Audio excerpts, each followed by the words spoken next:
Friends, welcome to TFC media planet leaf. అఖిలాండ కోటి బ్రహ్మాండ నాయకుడు, ఆపద ముక్కులవాడు, అనాథ రక్షకుడుగా, అనంత కోటి భక్తుల కొంగు బంగారంగా పూజలందుకుంటున్నాడు ఆ కలియుగ ప్రత్యక్ష దైవం శ్రీ వెంకటేశ్వర స్వామి. ఆయన తేజస్సు అనంతం, ఆయన చరిత్ర అమోఘం, ఆయన కరుణ అచంచలం. ఇలా ఆయన గురించి ఎంత చెప్పినా తనివి తీరదు, ఈ జన్మ చాలదు. భూదేవి, శ్రీదేవి సమేత వెంకన్న స్వామి ఉండే ఆలయం, ఆయన నెలవైన తిరుమల క్షేత్రం నిండా ఎన్నో వింతలు, విశేషాలు. అటువంటి మహాద్భుతమైన 10 విషయాలను నేను ఈ వీడియోలో చూపించబోతున్నాను. వీటి గురించి కొంతమందికి తెలిసినా ఆ విషయాలు తెలియని వారికి తెలియజెప్పి తిరుమల గొప్పదనం అందరికీ తెలియజేయాలనే నా ఈ ప్రయత్నం. నంబర్ 10, తిరుమలలోని స్వామివారి మూల విగ్రహం ఎప్పుడూ 43 డిగ్రీల వేడిమితో ఉంటుంది. స్వామివారి విగ్రహం సముద్ర మట్టానికి 3000 అడుగుల ఎత్తులో ఉంది. అంత ఎత్తులో సాధారణంగా అక్కడ వాతావరణం చాలా చల్లగా ఉంటుంది.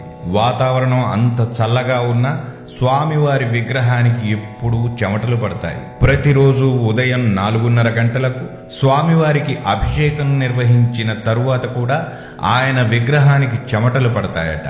ఆ చెమటలను పూజారులు ఒక వస్త్రంతో తుడుస్తూ ఉంటారు. ప్రతి గురువారం స్వామివారి నిజరూప దర్శనం జరుగుతుంది.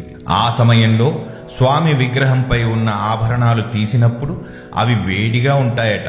నంబర్ 9, వెంకటేశ్వర స్వామి గర్భాలయంలో దీపం వెలుగుతుంది. అది అఖండ జ్యోతిగా ఆలయ చరిత్ర చెబుతుంది. ఆ దీపాన్ని ఎప్పుడు వెలిగించారు, ఎవరు వెలిగించారు అనే ప్రశ్నలకు ఇంకా సమాధానం దొరకలేదు. ఆ దీపం కొన్ని వేల సంవత్సరాల నుంచి అలాగే వెలుగుతూ ఉందట. ఆ దీపం ఇప్పటి వరకు కొండెక్కలేదని ఆలయ పూజారులు చెబుతున్నారు. నంబర్ 8, స్వామివారి మూల విగ్రహం వెనకాల ఒక జలపాతం ఉందట. స్వామివారికి అలంకరించి తీసేసిన పూలు ఆ జలపాతంలోనే వేసేస్తారట. ఆ పూలన్నీ 20 కిలోమీటర్ల దూరంలో ఉన్న వేర్పేడు అనే ప్రాంతంలో బయటకు తేలుతాయట. స్వామివారి మూల విగ్రహం వెనకాల అంటే ఆయన వీపుపై చెవి పెట్టి వింటే సముద్రపు ఘోష వినిపిస్తుందట. స్వామివారి విగ్రహానికి జుట్టు కూడా ఉంటుంది. వింత ఏమిటంటే స్వామి విగ్రహానికి ఎన్నిసార్లు అభిషేకించినా ఆ జుట్టు ఊడటం గాని చిక్కుపడటం గాని జరగదట. నంబర్ 7, స్వామివారు కొలువు తీరిన తిరుమల క్షేత్రం నుంచి సరిగ్గా 23 కిలోమీటర్ల దూరంలో ఒక గ్రామం ఉంది. ఆ గ్రామంలోకి ఇప్పటి వరకు బయట వ్యక్తులకు అనుమతి లేదు. ఎందుకంటే ఆ గ్రామం నుంచే ప్రతిరోజు స్వామివారి పూజకు అవసరమయ్యే పూలు, పాలు, పెరుగు, వెన్న, నెయ్యి వంటి పదార్థాలు వస్తాయట. స్వామివారికి సమర్పించే ప్రతి ఒక్కటి ఎంతో పవిత్రత కలిగి ఉండాలి. కాబట్టి ఆ గ్రామ ప్రజలందరూ చాలా నియమ నిబంధనలతో ఉంటారట. అందువల్ల బయట వ్యక్తులను ఆ గ్రామంలోకి అనుమతించకుండా అక్కడ పటిష్టమైన భద్రతా ఏర్పాట్లు ఉంటాయట. నంబర్ 6, శ్రీవారికి ప్రతిరోజు 7 రకాల పూలమాలలతో అలంకరిస్తారు. ఆ పూలమాలలు తయారు చేయడానికి 27 రకాల పూలు, 7 రకాల ఆకులను వాడతారట. ఈ మాలలు 500 కేజీల బరువుతో 100 అడుగుల పొడవుతో ఉంటాయట. స్వామివారికి వేసే ఈ 7 రకాల దండలు చాలా పవిత్రమైనవిగా భావిస్తారు. ఈ మాలలకు పేర్లు కూడా ఉన్నాయి. అవి ఏమిటంటే శిఖామణిహారం, శాలిగ్రామ మాల, కంఠసరి, వక్షస్థల లక్ష్మి, శంఖు చక్రములు, కటిసరం మరియు తిరువడిమాల. నంబర్ 5, స్వామి విగ్రహానికి ప్రతిరోజు పచ్చకర్పూరం అద్దుతారు. అయితే ఈ పచ్చకర్పూరంలో చాలా స్ట్రాంగ్ కెమికల్ సబ్స్టాన్సెస్ ఉంటాయట. అందువల్ల పచ్చకర్పూరాన్ని ఏదైనా రాయికి కొన్ని రోజుల పాటు క్రమం తప్పకుండా అద్దితే ఆ రాయి పగిలిపోవడమో లేక పెచ్చులు ఊడిపోవడమో జరుగుతుంది. కానీ స్వామివారి విగ్రహానికి మాత్రం ఎటువంటి హాని జరగదట. నంబర్ 4, ఆగమ శాస్త్రాలను అనుసరించి స్వామివారి కైంకర్యాలను నిర్వహిస్తారు. మన పురాతన శాస్త్రాలను బట్టి స్వామివారికి రోజు 4 రకాలైన ప్రత్యేక పూజలు చేస్తారు.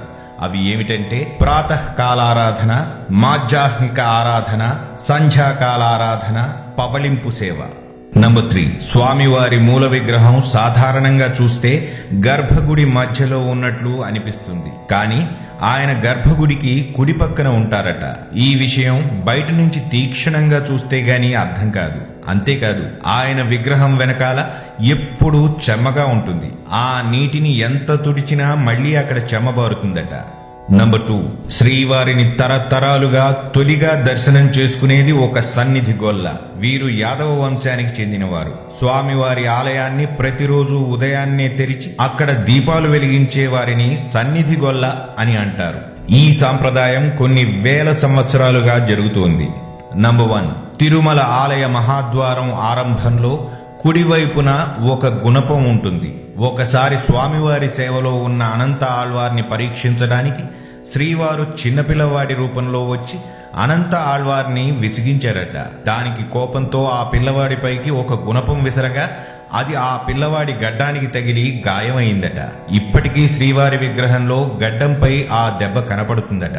అప్పటి నుండి ఇప్పటి వరకు ఆ దెబ్బకు ఉపశమనంగా శ్రీవారి గడ్డానికి చందనలేహ్యం పెడతారు. ఈ సంఘటనకు గుర్తుగా ఆ గుణపాన్ని ఇప్పటికీ అక్కడ ఉంచారు. స్వామివారి గురించి చెప్పిన ఈ 10 విషయాలు మీకు నచ్చాయని ఆశిస్తూ మరిన్ని ఇంట్రెస్టింగ్ వీడియోస్తో మళ్ళీ మీ ముందుకు వస్తాను. మరి ఆ వీడియోస్ మిస్ కాకుండా ఉండాలంటే మా ఛానల్ని సబ్స్క్రైబ్ చేసుకోవడం మాత్రం మర్చిపోకండి.